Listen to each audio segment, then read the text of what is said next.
মণিপুরের দাঙ্গায় প্রত্যক্ষ এবং পরোক্ষভাবে যুক্ত সকল অপরাধীকে খুঁজে বার করা শুরু করছে বিজেপি সরকার।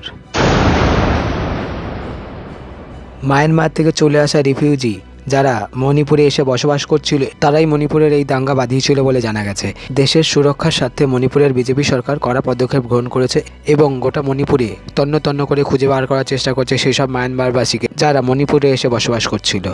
প্রত্যেক রিফিউজিকে চিহ্নিত করে বিজেপি সরকার দেশের বাইরে পাঠাবার ব্যবস্থা করছে। দেশের সুরক্ষা এবং শান্তি বজায় রাখার জন্য এই কঠিন পদক্ষেপ নেওয়া হয়েছে বলে বিজেপি সরকারের তরফ থেকে জানানো হয়েছে।